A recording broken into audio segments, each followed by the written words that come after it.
In any event, we're going to end with some of the key challenges. We've hit on a lot of these. I think the ones here that are probably going to be the most vexing are responding to the access requests. And we talked about how do you verify that. I think the important thing for all of this is to have a process, write it down, be able to show your work. What was the phrase you used yesterday? Oh, yes. It was CCPA, set of policies and framework to comply with CCPA. So I would say that even if you have policies and procedures, because compliance is not a one-time job, it is an ongoing process. It's a cultural change. So even if you have processes, you need to train your people to perform those activities. You need to have a management governance framework to make sure that those processes are working, to meet the objective. And then you need to make sure that they are working effectively so that your objectives of 45 days, whatever is the timeline, are met for every request.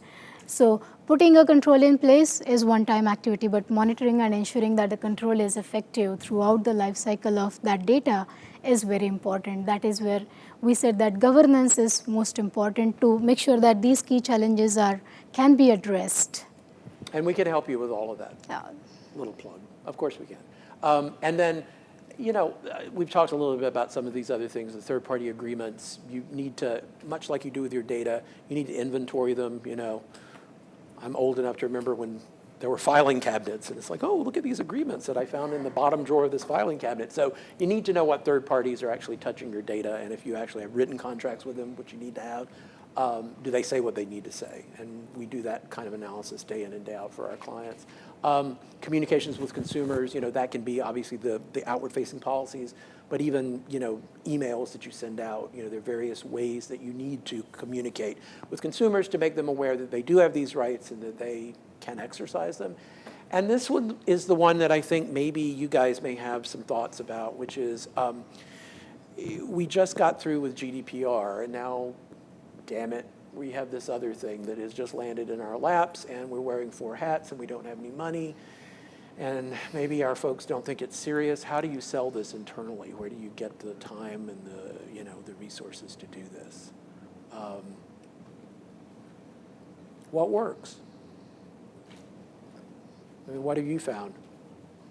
I mean, are you going to have to, is it you have to wait for the fines to drop, or are you able? I think it really just depends on the quality of your management. The way that what we tell our clients is this: yeah, compliance is not sexy.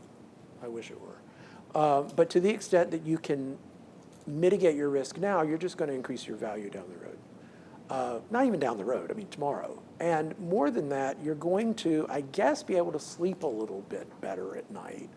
And I don't know how you quantify that. You've got enough other stuff to worry about without having to worry about that. So, and look, you're never going to get to 100%. We all know that. If you were 100% risk-free, you wouldn't be making any money. So, but you can get, there's a sweet spot. You can get close. But you need to get there because, again, the last thing you're going to want is that compliance challenge hanging over your head. It's not going to get any easier over time. It's just going to get harder. You can build those things going forward, looking, as a forward-looking matter. You just need to face it and deal with it now, because you may have there may be an acquisition down the road. There's some transaction. They're going to want to make sure that your house is in order. So that's what we tell them: eat your vegetables, then you get dessert. So